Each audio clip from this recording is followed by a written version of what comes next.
Hello everyone, my name is Aryo Manangan and we're from Group 7. So today we want to present our presentations about Refood Cashier App web systems.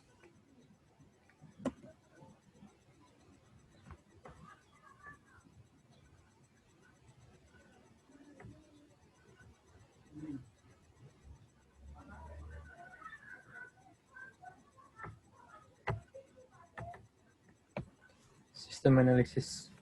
So in these projects, we will discuss designing the Refood Cashier App database web system in PHP as well as adding user data to the system and programming using Visual Studio Code. So making this web Refood Cashier App systems is aimed to add customer sales transaction data and monitor any food data that we want to be added or which have been sold, so that data managers can evaluate the activities that exist in the Refood web system. And in this Refood Cashier app systems, we have the dashboard. So on the initial interface of the system contains the name of what food stocks items are sold and what food have been sold, and the categories of items sold are food and drinks. On the master button, we can see info about the items being sold, the categories for sale and info about the admin users. And then on the transaction button, we can do the sales transactions and see sales report of any food or drinks that have been sold. And finally, we have a setting button that can do store settings in the form of changing the store name on the web header and sub addresses, mobile contact, and the sub owner name.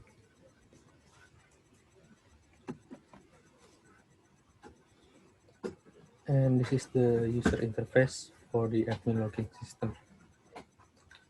So on this page, there is a table that must fill in the username and password in order to log in. This is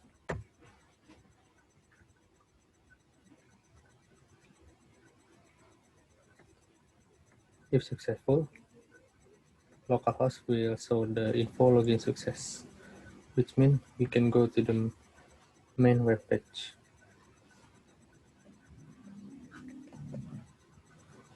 And next we have the user interface for the dashboard. So on the front page of this dashboard, we can see the name of the item about what food or drinks is being sold. Then we can also see how many stock items, what food or drinks have been sold, and the category of item itself. So on this dashboard, we can also see info about the income earned and info about the capital expenditure used.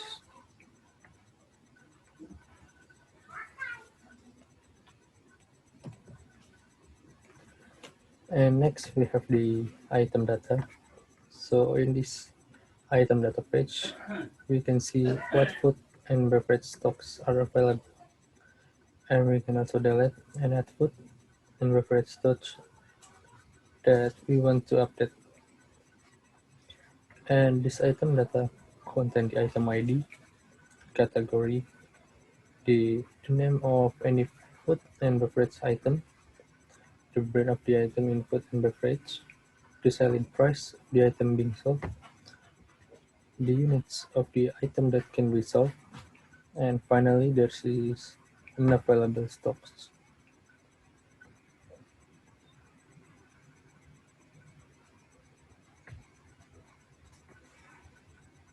And next in the user interface, we have the category data. On this category page, we can see what items are being sold in the form of food and drinks. Here also contains the data of input for the category of item in. And this the category is food and drinks.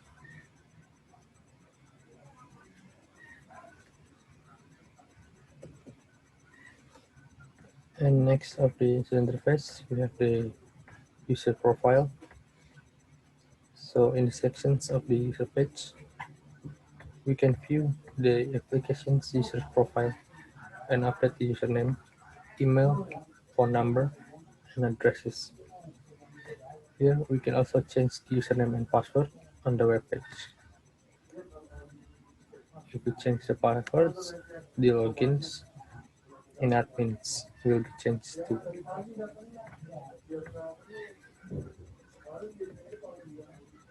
Okay, that's it for me. The next page will be explained with my friends. Thank you for listening. Okay, I will now continue about our explanation about the user interface of our web application. So here we have the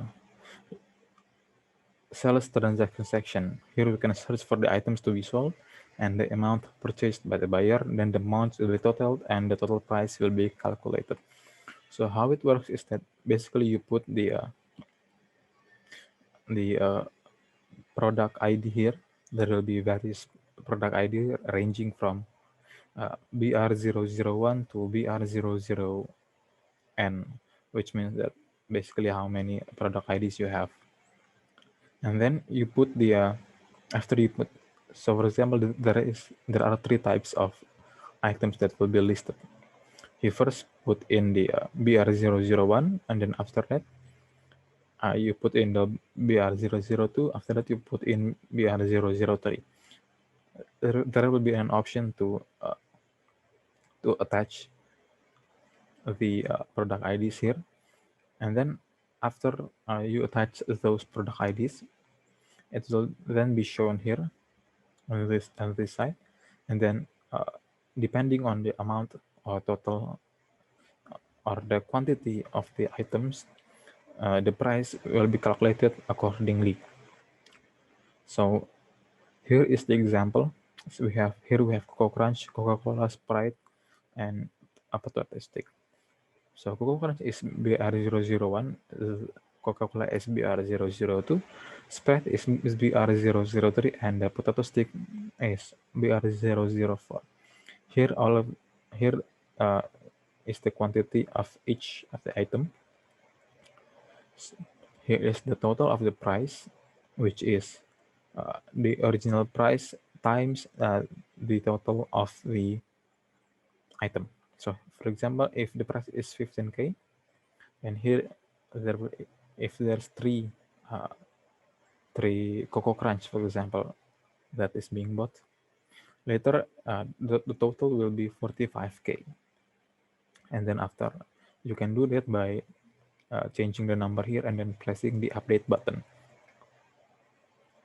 So back again, see, this is the create data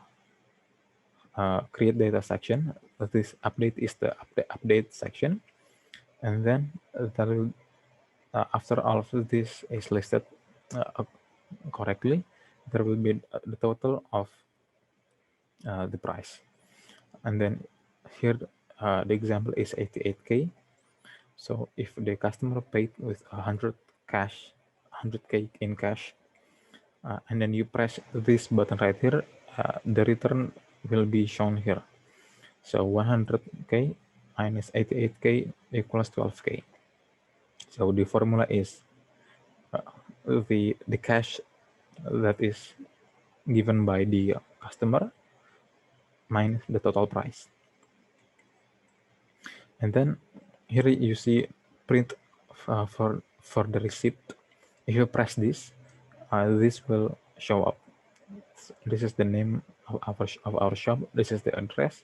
This is the date of the transaction, the cashier, the items that are listed, the total, the payment, and the return. So after all of this is done, later there will be the history of transactions in the report data. So here you can categorize with per month or per year. You can also sort this by month and years. And then after, for example, you put in January 2021, and then you press this button right here, there will be items that is sold on that month on that year. So this is the view section of our project, of our web application. So here we have BR001, BR002, its names, its quantity, its total price, its cashier, and then the date of the transaction. Here we have the user interface for the settings. So keep in mind, this is on the administration side. So customers cannot see this website because this is purely for cashiers or for admins. This is the database in PHPMyAdmin.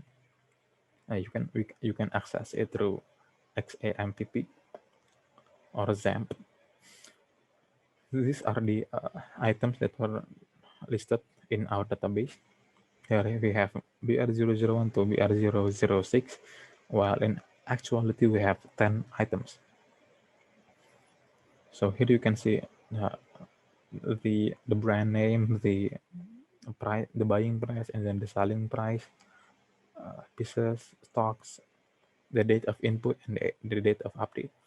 So there are numerous tables here like categories, login, member, nodes, sellings, and shop database. But compared to the product database, these aren't really that important.